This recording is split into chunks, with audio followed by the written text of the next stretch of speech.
students. Today myself Rosie Jain discuss with you the topic of 12th class, integration by parts. This is the important topic of indefinite integral. सबसे पहले तो हमें ये पता होना चाहिए कि हमें कौन से टाइप्स के क्वेश्चंस में इंटीग्रेशन बाय पार्ट्स का यूज़ करना है।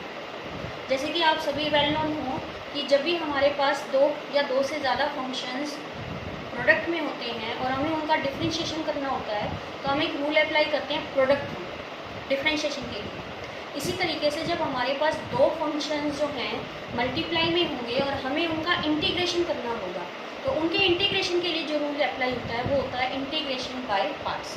ठीक है, तो दोबारा से देखें, जब दो फंक्शंस मल्टीप्लाई में हैं और हमें उनका डिफरेंशिएशन करना है तो कौन सा रूल अप्लाई होता है? Product rule. और अगर हमें उनका इंटीग्रेशन करना होगा तो कौन सा रूल हम अप्लाई करेंगे?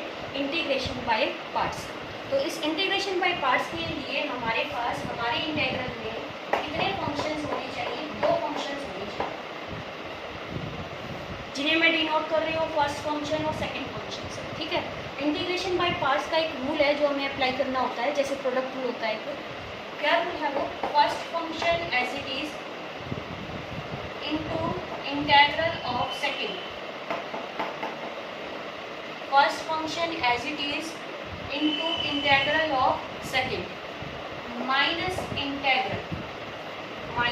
इंटीग्रल डेरिवेटिव ऑफ फर्स्ट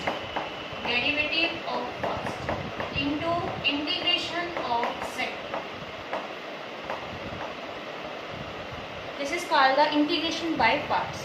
दोबारा से देखिए, जैसे कि प्रोडक्ट रूल में हम फर्स्ट और सेकंड फंक्शंस लेके चलते हैं, उसी तरीके से यहाँ भी रहेंगे हमारे पास में। तो आपका रूल क्या है? पहला फंक्शन एज इट इज रहेगा, उसके साथ सेकंड का हम क्या करेंगे? इंटीग्रेशन करेंगे।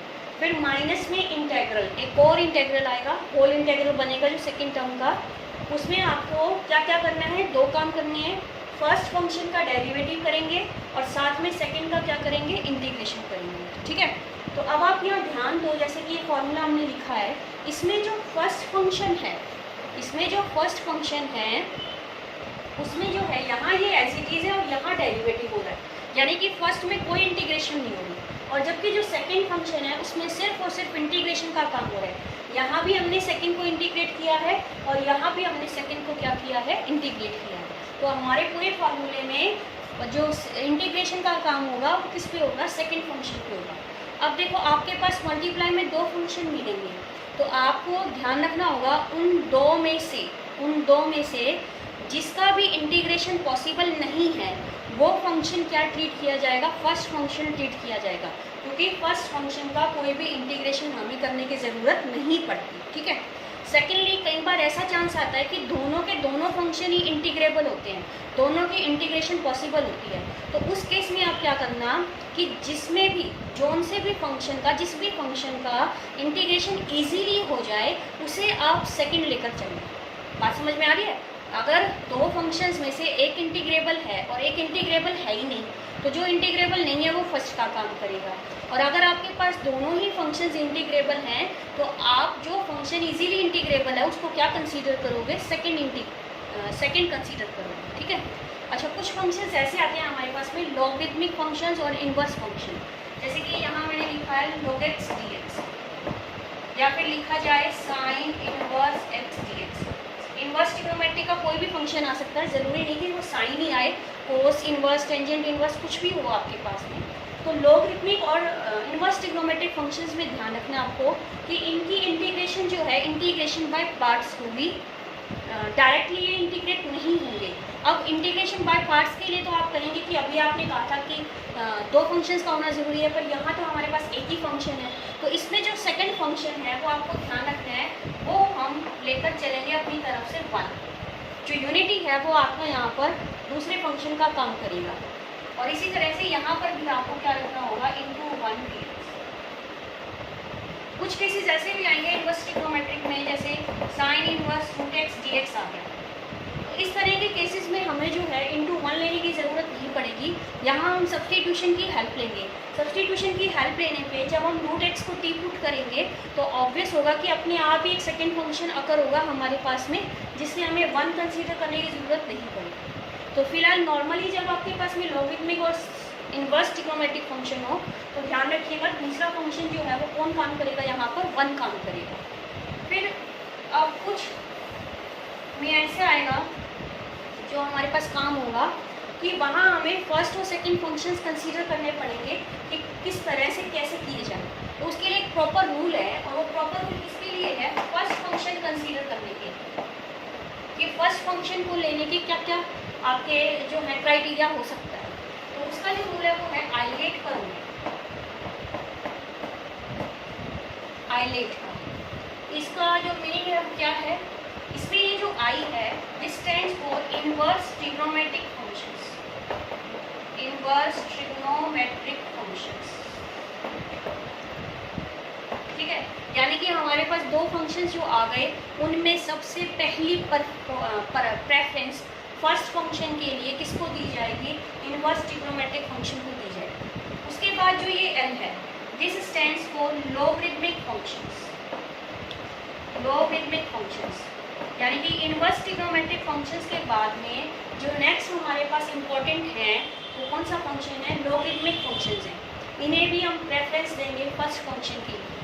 उसके बाद बारी आती है एल्जेब्राइक फंक्शंस की, इनकी एल्जेब्राइक फंक्शंस की।